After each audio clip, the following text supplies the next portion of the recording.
Hello. Can't hear you.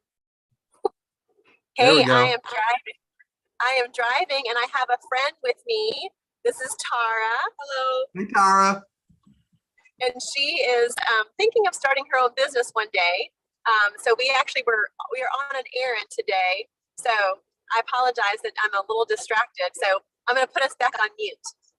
Okay, no problem. Thank you. Yeah.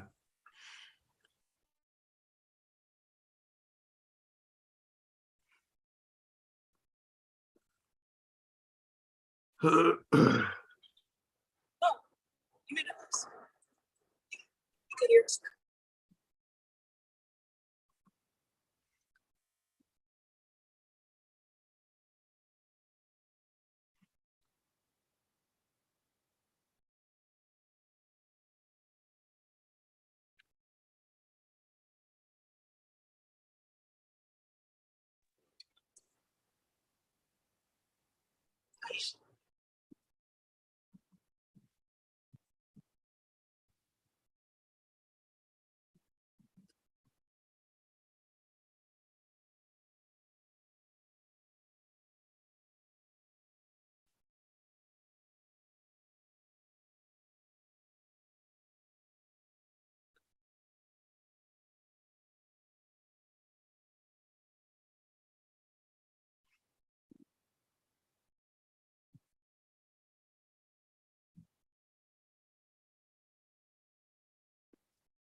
Well, we may have a cozy class today, I guess. I think I'll go ahead and start. And hopefully other folks will join us. Today we're going to learn about launching and relaunching and just by way of background, a lot of the material that we go over is produced by a company called Techstars, which is the largest accelerator in the world, but the largest in terms of companies who have exited and been very successful is one called Y Combinator, which is out of California. And so this presentation is from a Y Combinator partner, so it's a little bit different, but I think you'll enjoy it. Hopefully you will. So let me share my screen. Okay.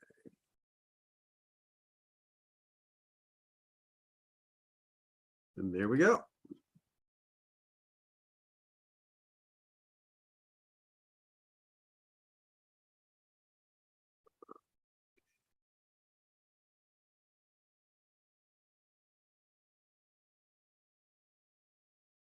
So hopefully everyone will see this.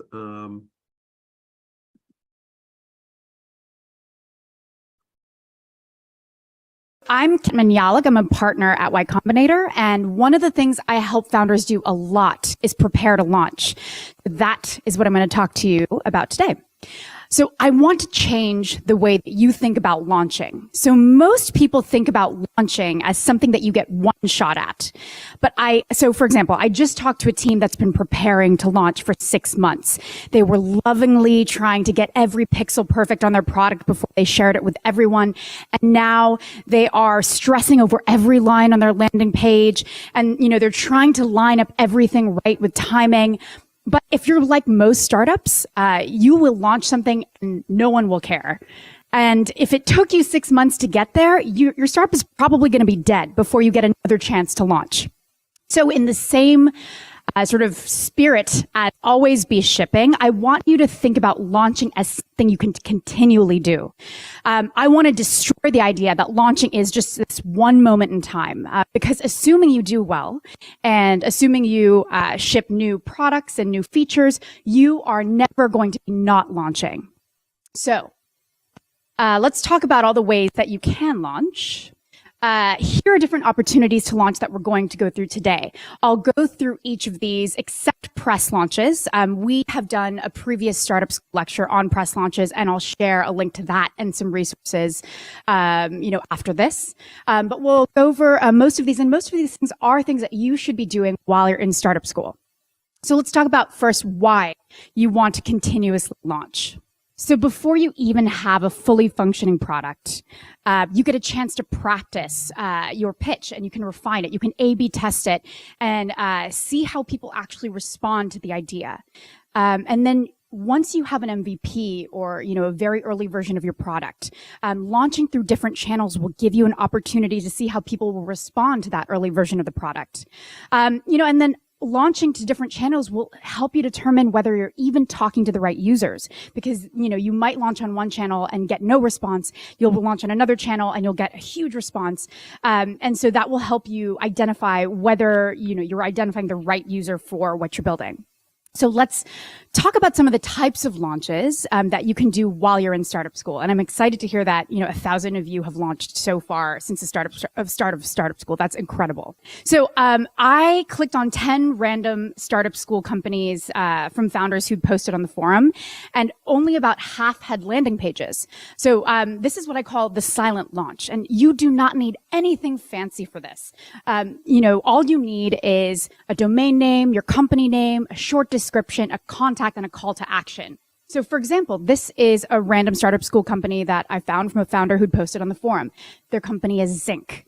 They have, a domain name, they have their company name, they have their, short one-line pitch, a short description, and their call to action, which is get in touch. The call to action can be something like, subscribe to our newsletter or subscribe to hear more when we launch. Product Hunt, for example, has an actual product for pre-launch companies called Ship. And it's a way to collect potential, interest from potential users. So for example, this is something called Designer School. And it has a quick intro from the founders, a short description of what the company does, and the call to action, which is subscribe. So, you can go on Product Hunt and set up one of these pages. But of course, you can also build your own landing page incredibly quickly and easily. And this should be something, if you don't have one yet, that you do this weekend. So the next thing is the friends and family launch. So if you're at idea stage, you can test out your short pitch on family and friends and see how they respond. And once you have an MVP, do a friends and family launch as quickly as possible. So in its earliest days, Reddit was shared just among the founders of their batch at YC. There were only 8 companies. It was a really small community. I used the Wayback Machine to actually see what Reddit looked like in its earliest days. It hasn't changed that much. But if you look closely, this is actually before they called upvotes. They were calling it boosts. This is like 2005, I think July. So that's how they got their very first users, just sharing it among their community of founders. And so, what I recommend you do is share the product with your friends and family, watch them use it, sit down next to them and ask for feedback. But don't stay in this phase for too long, because your friends and family might not be the exact right ideal user for your product or what you're building. And so sometimes their feedback isn't quite as helpful as a real user's is. So for example, if Alexis and Steve had shared this with their parents, their parents might have been like, what the hell is this? So you get out of that, family and friend circuit as fast as you can. And so the next move would be to launch to strangers. So one of my favorite examples of a YC company launching to strangers is the company Lug. So Lug is an app that lets you call movers and delivery people on demand. So even before Lug had built a fully functioning app or product, they would rent a truck and they would go drive to IKEA and they would sit outside of IKEA. So they would watch shoppers and they'd look for people who were having a particularly difficult time tying stuff to the top of their cars. And they'd run up to those customers and they'd say like, hey, instead of trying to tie this, mattress on top of your car, wouldn't it be cool if you could just push a button and someone with a truck would come and help do this for you? And, the customers would be like sweating and they'd be like, yes, that's exactly what I need at this moment. And, they'd download the app. They'd click the Lug button and then the founder would run back to the parking lot, drive up in his truck, and then the customer would be like, oh my God, it's you. And they were like, yeah, so it was a real hustle at the beginning. Like none of this was working on the back end, but it really confirmed for them that this was a hair on fire problem for their users and customers. And so they decided it makes sense for us to really build this out and spend time, on this product. I do want to take a second to point out possibly one of my favorite lines I just heard was, is this a hair on fire moment? That's pretty awesome is all I can say about that. Launching to strangers will help do that for you. It will help show you whether people are actually willing to download and pay for what it is you're building. Let's talk about online communities. This is actually one of my favorite ways to launch. I think you should plan a launch for every single community that you are part of. So when a company goes through Y Combinator, they have the option of. I promise I won't keep doing this, but this is actually a no-brainer, right? When you look at this list here, these are all free resources that you have access to. So the idea of creating, campaigns, or whatever the right word is, launch, however you want to say it. We all spend so much time online, and a lot of these places, and probably a lot more, right, that we don't even think about it. It's just something we click, click, click. We do it. We check it out. But the thing to remember is there are lots of people in all these places, right? You think it's a great idea to go stand at a farmer's market or in a grocery store doing samples. This is way more people, way more. So I just wanted to make the point that this is not brain surgery. This is pretty basic stuff. Launching on Bookface before they launch publicly. So Bookface is our internal platform at YC. It's like Facebook meets LinkedIn meets Quora. And there are currently over 4,000, other founders on Bookface. So it's a fairly low risk way to launch because it's not totally public, but there are, is enough of an audience there to get some feedback. And you're launching in front of, fairly friendly people who, want to see you succeed. And so they launch there. And what I think you guys are particularly lucky because you have Startup School and you have the Startup School Forum, which about 40,000 founders are on. So if you have an early version of your product, there is literally no reason that you shouldn't be launching to the Startup School community. Okay, I lied. I'm back. Startup School for Y Combinator, I believe, is free to everybody. I believe it's an online school that and I can't remember exactly. I know I'm a member of it. I just can't remember if I got invited or how it all went about. But it is kind of oriented toward technology. I will warn you, but there's a lot of good stuff there also, and a lot of material like this that that you can kind of get access to. And what she just said is there are 40,000 founders on Startup School.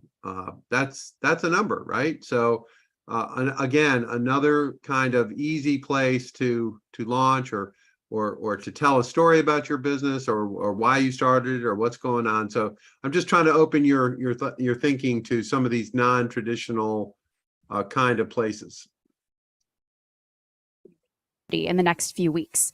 And so, I also think that founders and other people making and building stuff, they give the best early product feedback. So you have thousands of other founders at your disposal. So I think that, that this, kind of gives you a leg up here. Here's a sort of extreme example of a company that successfully launched in online communities. So Magic is an on-demand personal assistant. When they started in Y Combinator in 2015, they were actually building a blood pressure monitoring app. So they were trying to get this blood pressure monitoring app to grow, and it wasn't growing as quickly as they were hoping. So they decided, let's test out another idea that we had. So they sent a link around to their friends and family, and it just looked like this. It basically said, like, text this phone number, and we'll make anything happen like magic. Like, it was very, very basic. And one of their friends thought it was so cool that they shared it on Reddit and Hacker News. And basically overnight, like over the course of a weekend, 40,000 people signed up to use Magic. And so of course they were like, oh my God, this is crazy. And let's be honest, this is an extreme case, and almost no one who launches on Reddit and Hacker News is going to get 40,000 users overnight. But my point is, it's definitely worth putting yourself out there because, you might be one of those like extreme cases, but at the very least, you'll get some early users and you'll get some great feedback. So many of the startups that go through YC launch on Hacker News and Product Hunt. And, we over time have looked at the stats of how well these launches convert. So, a TechCrunch launch versus a Product Hunt launch versus a Hacker News launch. And in terms of converting to users, they're starting to even out in terms of their impact and conversion for, whether it's, your signups or, converting to customers.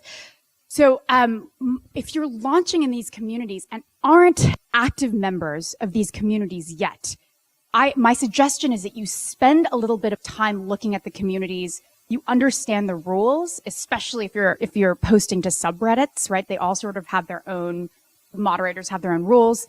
Understand the best way to talk to these communities. And if it's a community that's known for being helpful, ask for advice, ask for feedback.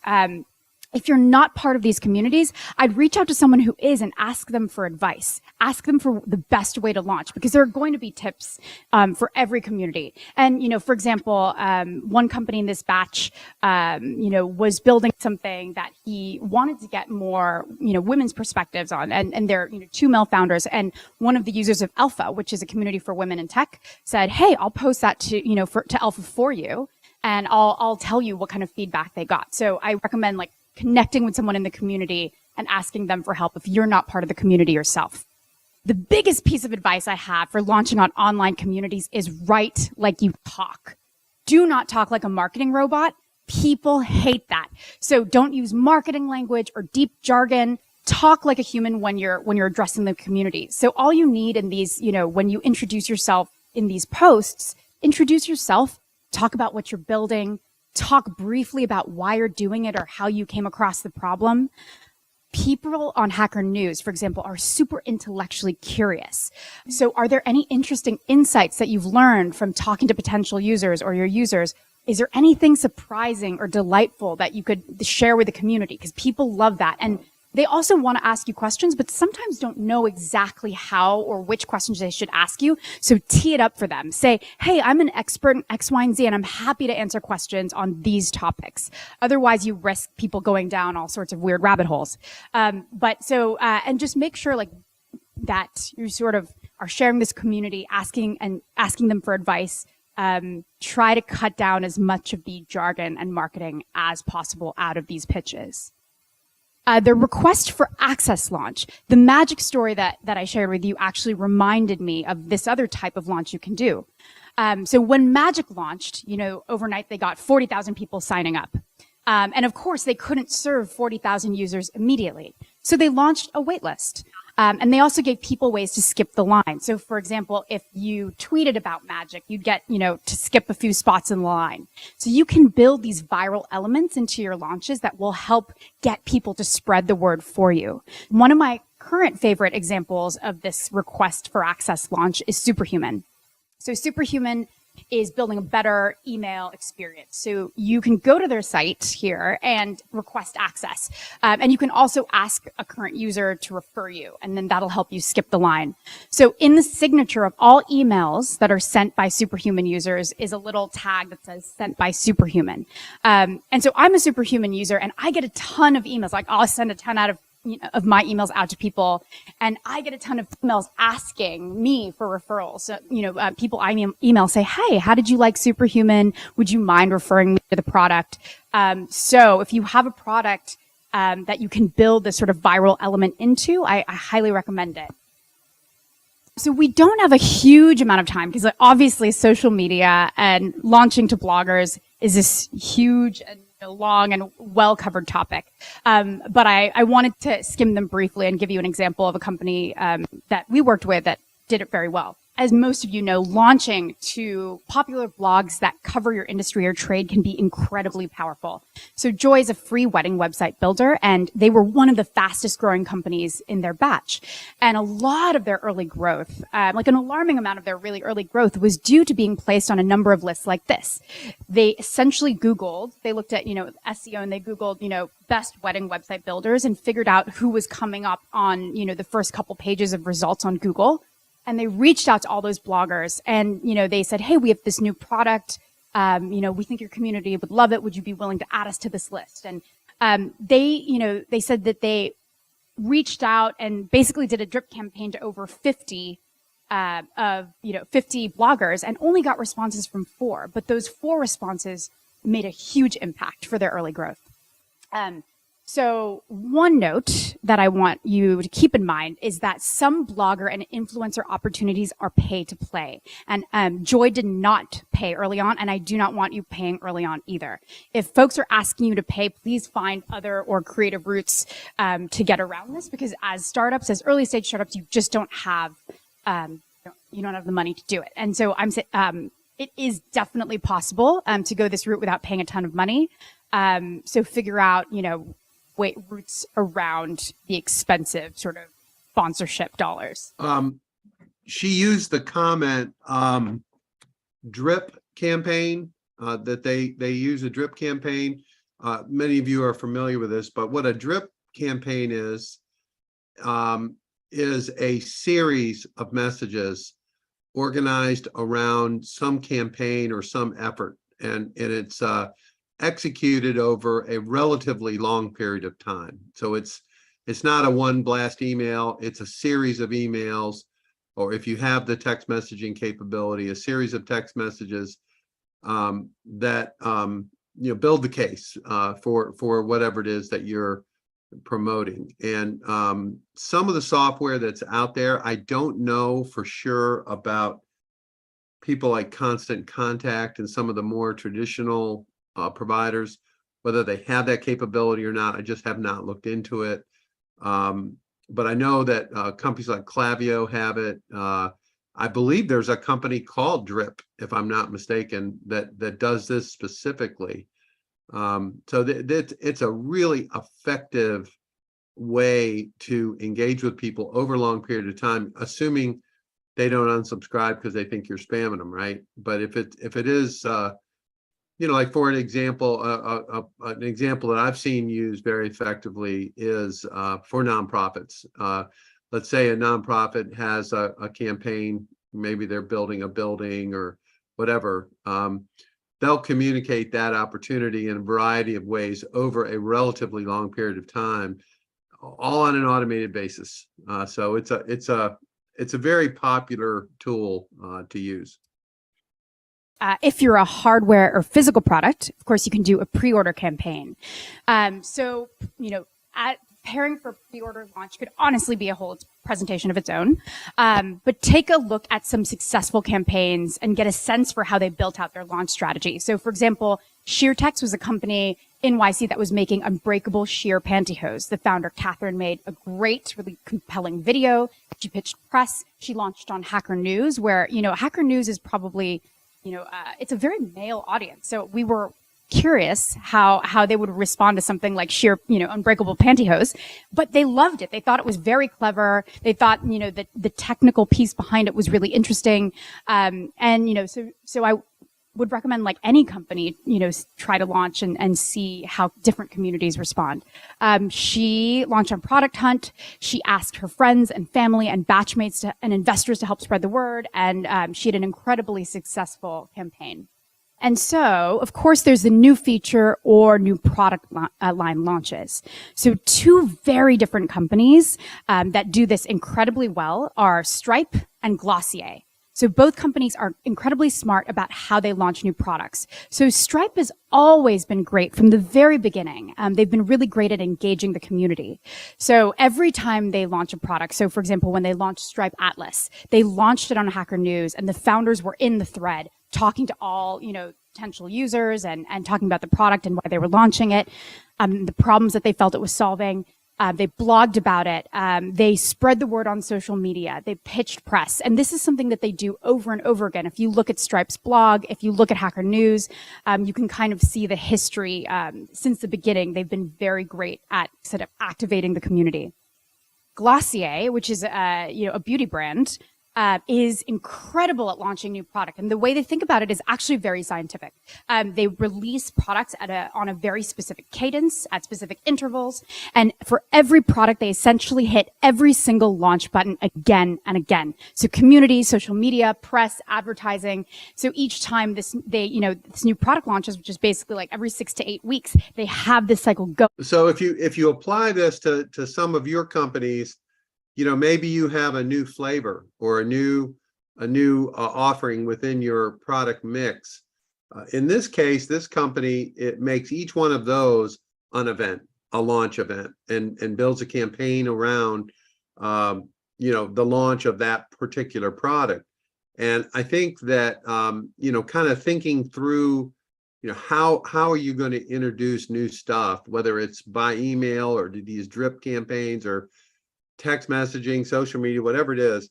I think to be thoughtful and lay it out so that it's something you do routinely as you launch new stuff or announce new partnership, whatever it is. That the concept here is to turn a lot of this activity into a planned campaign versus kind of a random throw it over the transom and announce, hey, we got, now we have this flavor or whatever. It's a little bit more involved than that and a little bit more purposeful in the approach, as well as the target audience. So there's a constant drumbeat about Glossier out in the world. One last note before we jump into questions is while you're in startup school, you should start to build your own communities. And you can do this even really pre-product. So there was one YC founder, Gadi Evron, who is founder of Symmetria, and he had a really particularly successful TechCrunch launch. A TechCrunch launch is, a story about what they were doing, launched in TechCrunch, and I noticed that they had a ton of shares, a ton of engagement. So I asked him to share, how did you set this up? What did you do to share and spread the word about your launch?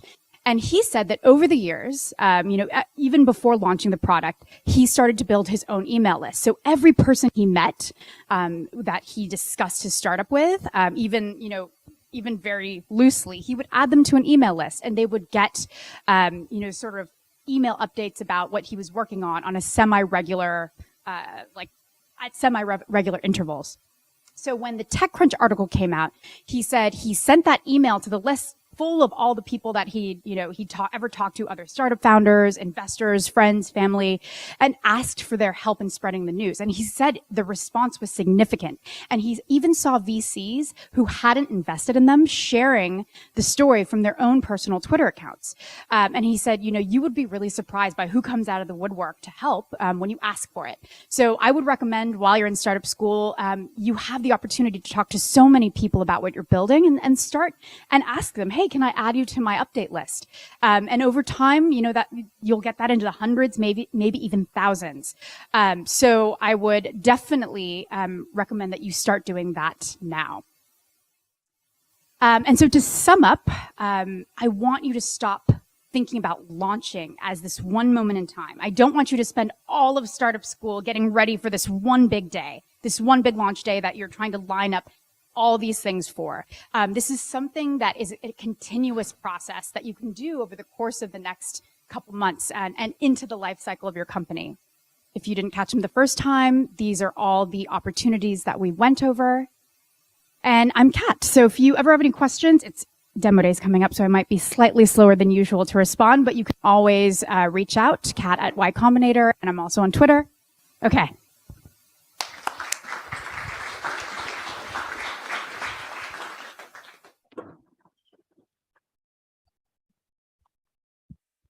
Okay. Pretty cool stuff. I think one thing to consider, that's kind of a repetition, but think about your process that you use to whether it's, let's call them launch campaigns. What process are you going to use, right? How are you going to go about it? What tools or what steps are you going to take? What's clear here in this, and these are primarily tech companies, I understand, but they are promoting where the people are, right? The people are there. The people are in these locations, and there are probably people relevant to you and your business in various locations as well, online locations. And I realize, that everything can't be digital, but it doesn't make any sense to ignore it or to not use it to your advantage. Particularly if you can fulfill online. You have an online store, you do your live shopping, which incidentally I think is a great campaign to promote your live. I think that given some thought as to how you're going to go about this, and I'm happy to help anybody or talk about it or share my experiences of different things I've done over the years. But think about, you start thinking in terms of campaigns. That's how I think. It's just something I have learned over many, many years. And when somebody throws an idea at me or a concept or points out a need, like this organization needs help in this way, I automatically start thinking of a campaign. How do I put together a campaign? In some cases, I have nothing to do with it. It's just something I'm interested in. So I may end up, hey, why don't you guys try this? But it is a fundamental way that I think that I had learned over the years. And I think that, the idea of a campaign, and this video is on our YouTube channel already. And I also pasted a link to it in the chat, as well as a link to Startup School. This is not brain surgery. This is basic stuff. Think of yourself if you were 25 years old, just coming out of college or whatever, you would know this stuff, right? It would be second nature for all of you. And we have a disadvantage. We didn't grow up with all this stuff. So we have to kind of dig in and figure out some of these things. And not everyone, doing a campaign launch on Hacker News isn't necessarily for you. I get that. But there's just so many resources, so many places that people kind of hang out, particularly in things like Facebook groups and whatever. There's just so many of them. It's just crazy. That I think that there's an opportunity to tell your story, make an offer, do a 2-for-1, whatever. Because remember, in many of your all's cases, you're still building your client base, you're still building your customer base, and it needs to be bigger. We all know that. The bigger it is, like that guy she just talked about, built his email list over time, and when he had something to promote, he sent out an email and it worked, right? So you can start doing that kind of thing too, whether it's offer a prize, give me your email, give you a free whatever. Lots of different ways to go about it. But this is a way of thinking, a business way of thinking that maybe is a little foreign to you. This idea of a campaign, a beginning, a middle, and an end, a process, a measurement process. How did it work? What kind of response am I getting? You have to figure out how you're going to do graphics, in an email or write something in coherent, video, all of the above. It brings all of this stuff to the table, but it's also the way forward. It's the way to grow your business, at least in the beginning, in a non-paid way, or if you will, or a free way. It's just, to me, it's just basic thing. So I'll open it up if anybody wants to react or share their experiences with some of this stuff. Come on. Renate, what do you think? Hey, Dennis, how are you? Good. How are you? Good. I've got a bad connection somewhere. Oh, okay. Sorry. All right. That's okay. First of all, I just want to tell you, thank you so much for offering this co-op. I have thoroughly enjoyed it and have actually learned a lot. Good. I'm looking forward to using these tools to continue on, hopefully. Good. Yeah. And thanks for the time. Yeah, it's fun for me, I'm one of those kind of boring guys at a cocktail party that will bend your ear about some boring topic like marketing campaigns or drip campaigns. Like, what is this guy talking about? So thank you, Renata. I'm glad you were able to benefit from things in the class. Yeah, I usually am multitasking during the class because I also work. I'm working from home, so I've got like 2 computers and 3 computer screens in front of me working at the same time. So Oh my God. I don't always get 100% of what you're saying, but I do get most of it. Well, that's for me, the idea of having 2 or 3 computers going at the same time, you'll see me banging my head on the floor if I get to that point. I promise you. That is a true nightmare. I guess the worst nightmare would be that they somehow surgically implant some kind of device in our heads and we're able to surf the web with our brain or something. I don't know. Hopefully we don't get there, but it would be less. Although I'll be the very last one in the row if that is the case. No. Me too. Thank you, Renee. I appreciate it. Anybody else want to comment on this concept of launching again and again and again? Yes, sir. Well, that is an interesting concept because I never looked at it or thought about it in that way. And building campaigns is something that we're trying to get into and work more in. In fact, we just put out a video the other day. I was beat my head and my daughter said, "Dad, just do it. Just do it." And so I was so proud that I actually put a video together, throwed it out there in all these different platforms. And then I come back and I said, "You know what? I can't believe that 200 people actually looked at this thing." And she said, "That's great, Dad. How many likes did you get?" So this is the world we're in. Yeah. And all of a sudden, I thought I was really getting something done. And she's like, "Yeah, but how many likes?" And I'm like, "I don't know." She said, "None. You got none." Okay. So, but hey, we took the first step. We're learning, we're growing, and we're figuring this out. And thank you so much because, like I say, I love this class, and I get something, not just something. I get something every day, but I get a lot out of this, and we are moving forward and growing. And it's not only just your class in general, but everybody that's in this together, supporting each other. So I want to thank each and every one of you guys that did that, and for those that couldn't quite aren't here today. I know we're all busy, but you put your efforts where you think the value is, and so. But anyway, we do appreciate it. Thank you so much. Well, you're welcome. Thank you. I do have a proposed response to your daughter, and they said, "Well, I didn't get many likes, but I did sell a tractor trailer load of Yeah. peanut brittle." Is that okay? Yeah, no, we didn't get any sales, but hey, you know what? If they see it and I planted a seed and we can build upon that seed, then we build the bridge in the mountain. So it's all good. My only last question before we move on. Did you wear your peanut suit in the video? I did not. There you go. No, there you go. But it's coming. It's coming. I didn't want to scare them right off the bat. Yeah. Okay. All right. Anyone else want to jump on here? Okay.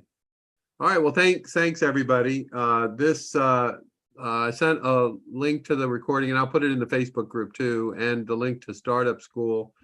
A lot of these things, the way to look at it also, in my opinion, is really developing resources for yourself. I mean, you may not have the time to go through Startup School. I understand that. But the library is phenomenal. I mean, they literally have thousands of videos of companies, and you may find some that are exactly like yours, that you can relate to. And so Startup School is one. There are tons of them out there.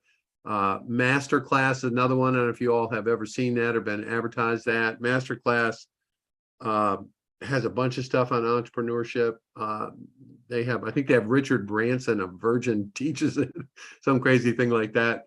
There's just a lot of these resources out there, and much of it is free or close to it. And what I do, just as an FYI, and probably more than many of you would want to get involved with, but I download a lot of these videos and I store them in my own library because oftentimes these things disappear, right? You go there and go, what the hell happened to that?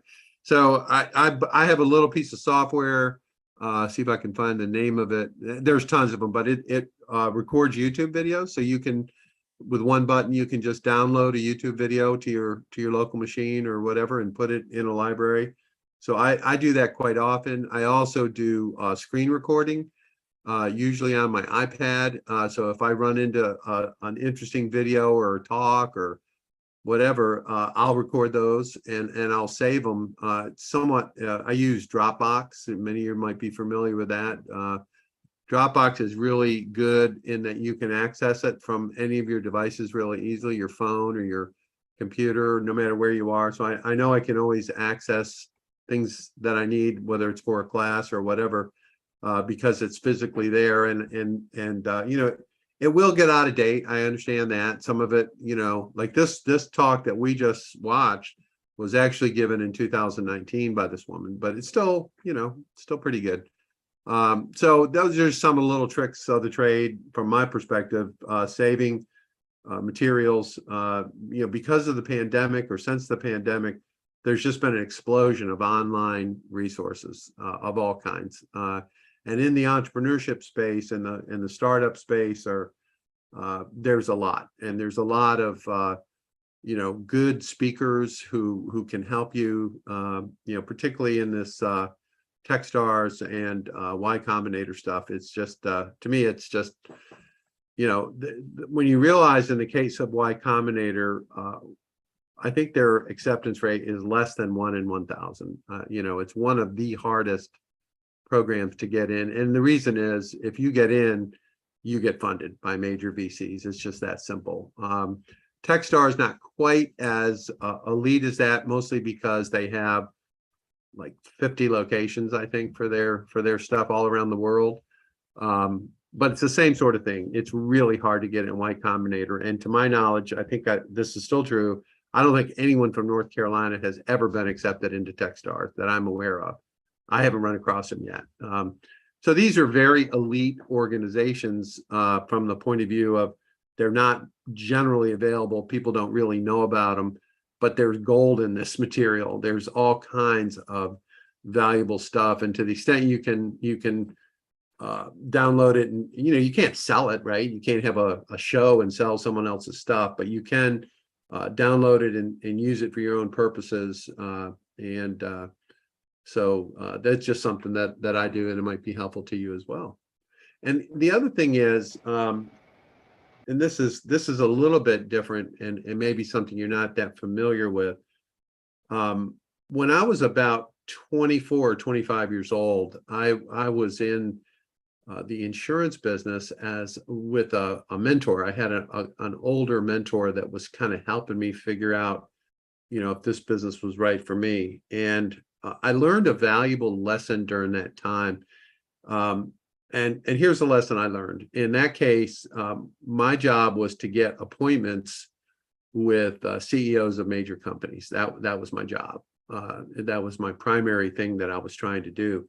And I learned, for example, at that time, that if I called a corporation after 5 o'clock, in many cases, the receptionist was gone. And often the CEO would answer the phone. It was amazing. And I actually developed a relationship with Forrest Mars of M&M Mars. He said no one had ever called him before in his entire career. And he would love to meet with me. And I went in there and we ended up doing business with M&M Mars and got to know him. But my point is, don't be afraid to reach out to some of these people. Like in this video that we just saw, she put her email, she put her Twitter. They'll talk to you. You know, it may not be a phone call, you know, it can just be a tweet or an email or whatever. But most of these people are used to responding. It's not ivory tower like it used to be, where everything was big institutions and you couldn't have access to the decision makers. It's no longer true. You know, it's much more distributed, and so don't hesitate to reach out and connect with somebody and tell them, you know, hey, look, I got a startup, or I'm doing this or that, or whatever, you know, come up with your pitch, if you will.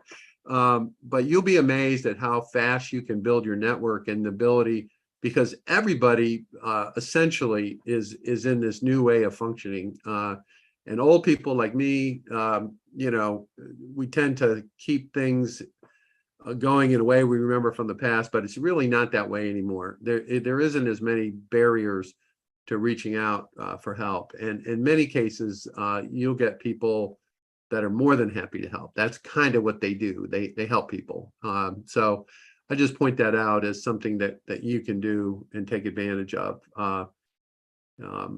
That's been helpful to me in my career over the years. So I will tell one story on Forest Mars I think is unbelievable. So at this point, when I called him, I believe he was the wealthiest man in the world at that time, certainly one of them. And he lived in a place called Middleburg, Virginia, which is a town about 50 miles west of DC. And this was his son actually told me this story. He said what his dad loved to do was, and the house is a ridiculous house, huge house, but it was on a corner and you had to turn on this road to go to a popular or something. I don't know if it was a winery or what it was, but you had to turn on this road and people always got lost. So they would stop and they would ask this guy in the yard who had a rake in his hand, hey, do you know where so-and-so is? And he'd put his rake down and he'd start explaining, go down here and all that. That was Forest Mars. He spent the entire days on Saturday out in his yard because he loved giving directions to people that got lost. So people driving to find this winery were asking the richest guy in the world, where is this winery? So there's a lot of little funny things like that happen when you start swimming in the water with some of this crazy stuff. So if you need directions, I think he has since passed away and maybe his son has taken over the job. Who knows?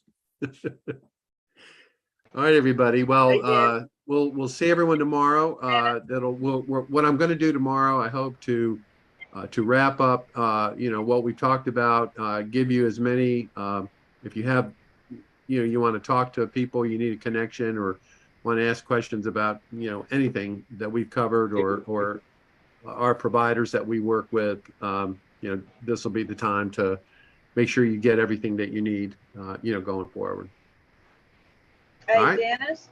Yes, ma'am. I want to thank Jack and you both for all the work you guys did to get us on Shop Talk Live. Okay. Yeah.